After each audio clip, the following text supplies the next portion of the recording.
Jangan lihat sulitnya. Kadang-kadang kesulitan itu dibuat oleh Allah untuk mendapatkan kenikmatan. Tuh kalau antum naik ke gunung, begitu menemukan tanjakan harusnya antum gembira. Kenapa? Karena di depan pasti ada turunan. Jadi kalau orang paham dengan fikih di surat Al-Kahf ini, ketika anda dihadapkan pada ujian, anda nggak usah nangis berlebihan. Jangan takut, karena kadang-kadang ujian itu diturunkan untuk memberikan rahmat yang lebih luas bagi antum. Antum tuh dibuat kuat dulu, bikin nangis supaya ke depan nggak keluar lagi air mata. Kebal antum dengan semua ujian yang ada. Itu cara memahaminya. Ini nggak usah berkeluh kesah. Baru turun ujian yang kecil udah bikin status. Ya. Kamu kenapa sih, kata suami. Istrinya pasang status, ternyata dia tidak seperti yang aku kira. Terus yang paling nggak enak ditungguin tuh ada komen nggak ya? Kenapa Jeng? Nggak nyangka ya. Nyangka tuh. Jadi buat status tidak menyelesaikan masalah. Ya, tidak menyelesaikan masalah tapi nambah persoalan. Jelas ya?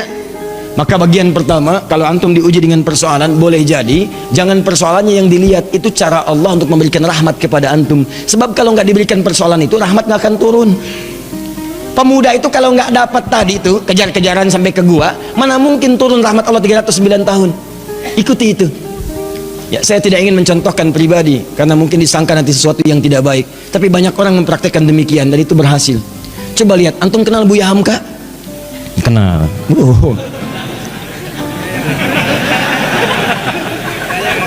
Alhamdulillah ya. Yang penting antum kenal lah, walaupun beliau nggak kenal antum. Ya. Buya Hamka, sempat beliau kemudian dalam episode kehidupannya dimasukkan ke dalam penjara. Tapi setelah beliau di penjara itu, bukan perasaan mengeluh, bukan dendam, bukan marah, bukan puncak dari emosi yang keluar, tapi syukur kepada Allah. Ketika ditanya bagaimana pendapat anda Buya mendapatkan perlakuan seperti itu dimasukkan ke dalam penjara, beliau malah mengatakan, saya bersyukur kepada Allah Subhanahu wa Ta'ala. Kalau ada waktu, saya pengen ketemu presiden untuk mengucapkan terima kasih telah memasukkan saya pernah ke penjara dalam episode hidup saya, kalau bahasa kita sekarang. Kenapa? Karena ternyata di penjara itu saya bisa menyelesaikan tafsir Al-Azhar. Kalau saya nggak masuk ke sini, nggak jadi nih tafsir. Jadi cara melihatnya itu rahmat Allah, persis seperti ini nih yang kita baca tiap Jumat itu.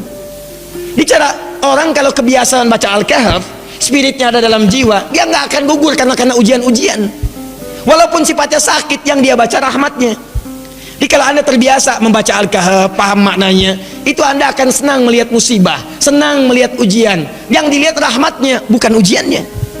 Masuk penjara malah senang. Tuh. Nabi Yusuf begitu masuk penjara, nggak enak kelihatannya masuk, cuman ternyata malah minta beliau, ya Allah, daripada banyak godaan, ya para sosialita yang menggoda saya sekarang, ya cantik-cantik luar biasa, dan itu udah banyak sosialita itu, bukan cuma sekarang, zaman Nabi Yusuf udah ada. Senangnya kumpul-kumpul bicara yang nggak jelas. Ya ada yang jelas ada, tapi ini contoh yang tidak jelas. Kumpul-kumpul di rumah salah satu pejabat, Imra'atul Aziz, istri Perdana Menteri, hanya untuk membincangkan, mana sih si pemuda ganteng itu? Mana sih seganteng itu? Katanya ganteng-ganteng Nabi ya? Iya, zaman sekarang ganteng-ganteng serigala. Ya. Begitu kemudian ditampilkan oleh Imra'atul Aziz, Yusuf keluar. Begitu keluar, disebutkan di Quran surah 12 ayat 29, wa qulna hasya lillahi ma hadza basyara in hadza illa malakun karim.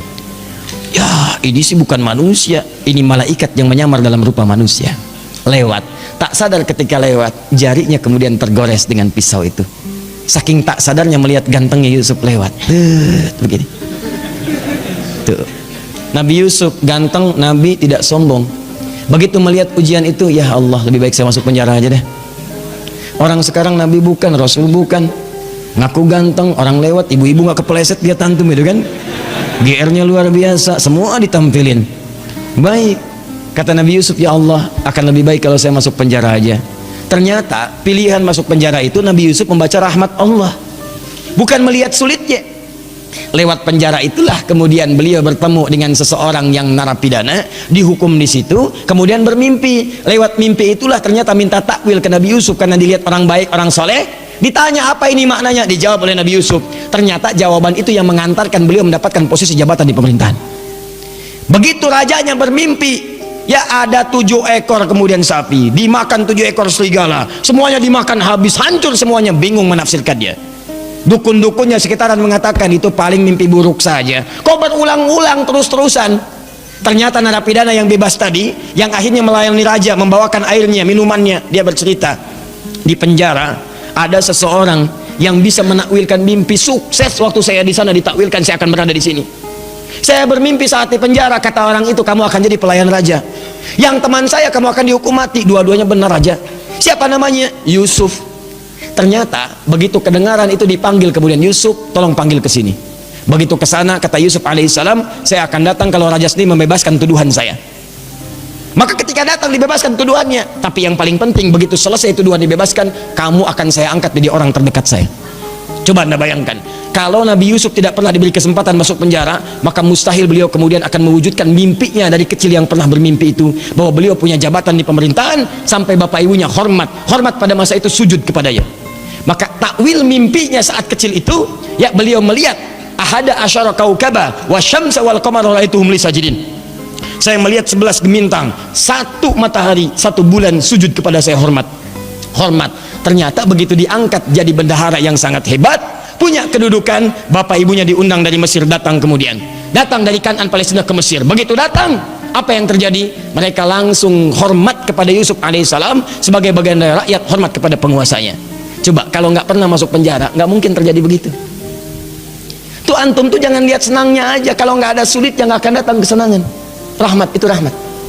Jadi pertama cara bacanya, syukuri setiap nikmat Allah. Kalau bertambah syukuri, kalau ada ujian bersabar. Doanya ini. Jelas? 1 tetesan rahmat Allah paling minimal 309 tahun.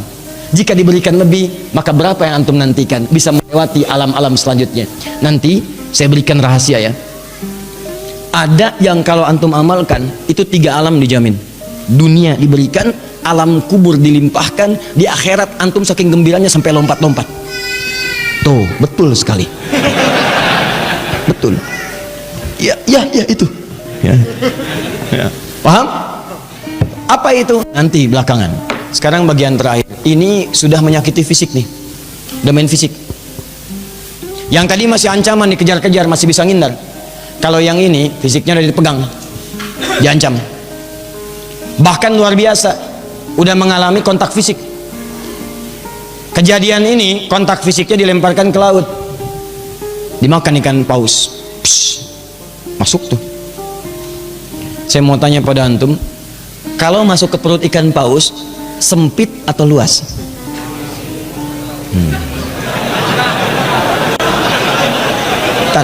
Saya tuh penasaran dengan antum nih. Antum tuh siapa sebetulnya? Antum tuh siapa sebetulnya? Buya Hamka kenal. Masuk perut ikan paus punya jawaban. Luar biasa. Ini gelas aja dengar jawaban antum sampai keringetan tuh. Masuk perut ikan paus, nggak akan pernah ada yang jawab luas. Yang terbayang pasti sempit, walaupun Anda belum pernah masuk ke dalamnya. Masuk ke perut ikan paus, terang atau gelap?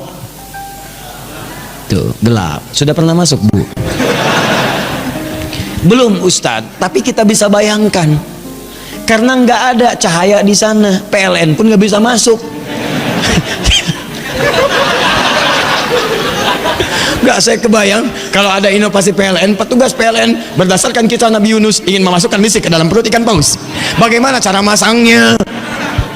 Nggak ada listrik, cahaya tidak ada, berarti gelap. Awas, dalam bahasa Arab gelap itu sesuatu yang zulma. Zulama yazlimu zulman, gelap. Minaz zulumati ilan nur, sempit, padat.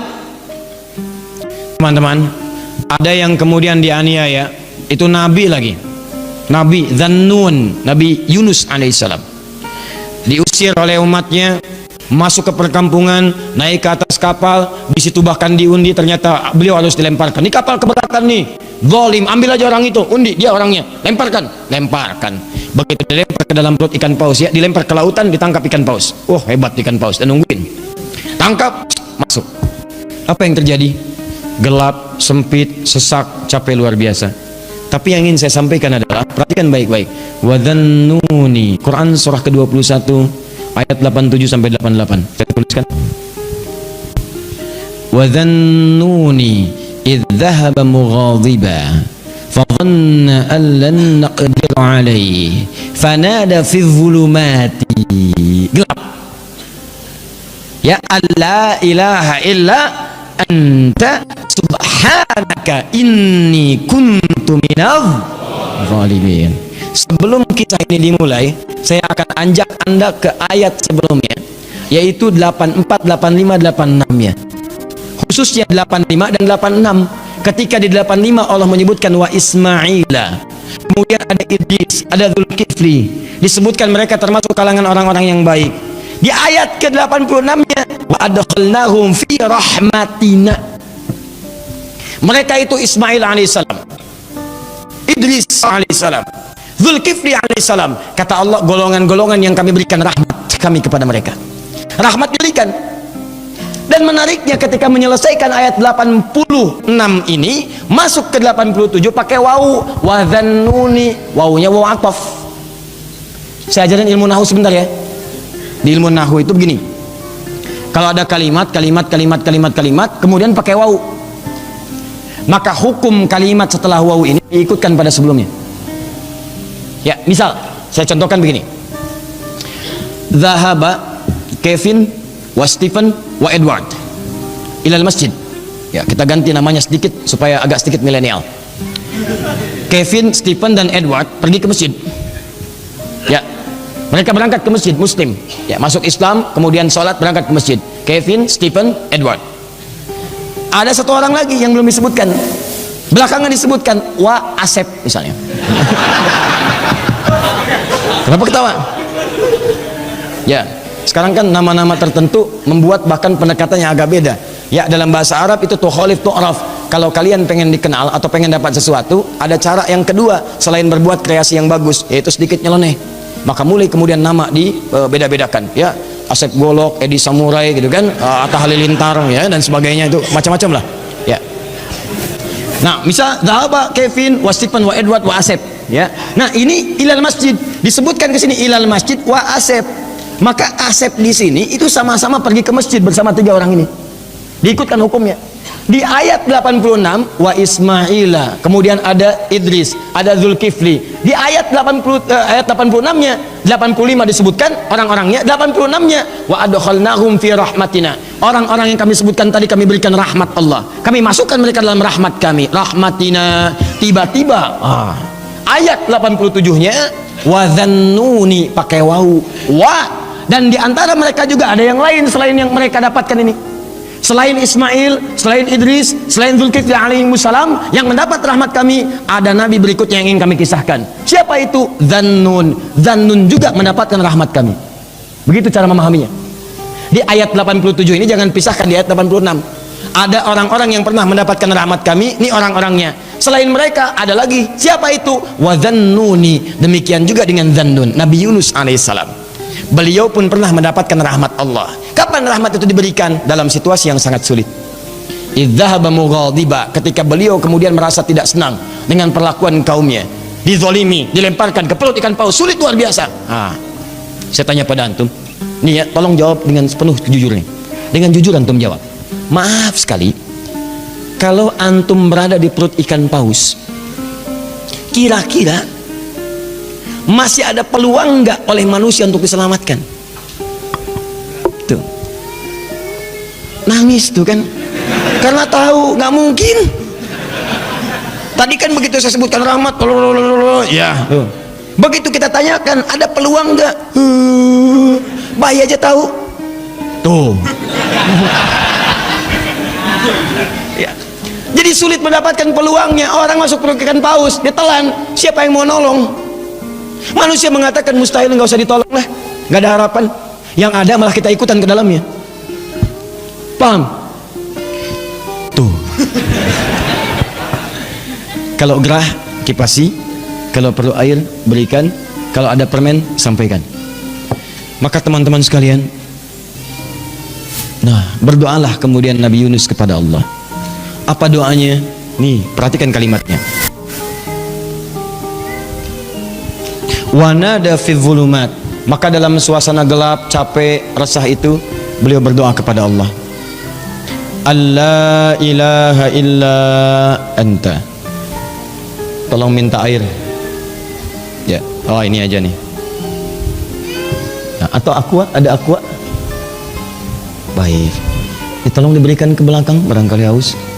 Ya. Kalau bukan anaknya, ibunya yang minum. Ya. Ya, saya nggak minum nggak apa-apa. Ada apa aku mati ya? Yang penting antum nyaman insya Allah. Baik.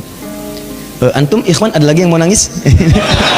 Wa nada fi dhulumat, maka beliau bermohon kepada Allah dalam suasana gelap sulit itu. Alla ilaha illa anta, catat doanya, catat. Kalau antum sedang dizalimi orang secara fisik, diancam, dimacam-macam, bahwa proyek antum diambil orang, kelihatannya zalim aja. Maka dalam suasana gelap itu Nabi Yunus bermohon kepada Allah. Gelap, sempit, capek, sulit. Alla ilaha illa anta. Dimulai dari sini. La ilaha illa anta subhanaka inni kuntu minadh. Catat doanya. Dimulai dari la ilaha illa anta. Kalau yang tadi dimulai dari Rabbana atina min ladunka rahmah. Kalau yang ini dari la ilaha illa anta. Anda bisa mulai dengan kalimat Allahumma la ilaha illa anta, atau Rabbana la ilaha illa anta. Jadi doa subhanaka inni kuntu minadh zalimin. Anda tahu apa yang terjadi? Begitu doa ini dipanjatkan, turun jawaban Allah. Apa jawabannya? Ayat 88. Fastajabna. Lihat kalimatnya. Fastajabna. Maka kami jawab dengan cepat doa Nabi Yunus itu. Pakai fa. Saya sering terangkan fa. Huruf sambung tanpa jeda. Begitu selesai berdoa, turun jawaban. Tapi Allah bukan mengatakan fa'ajabna, fastajabna. Pakai ista. Ingat pertemuan lalu?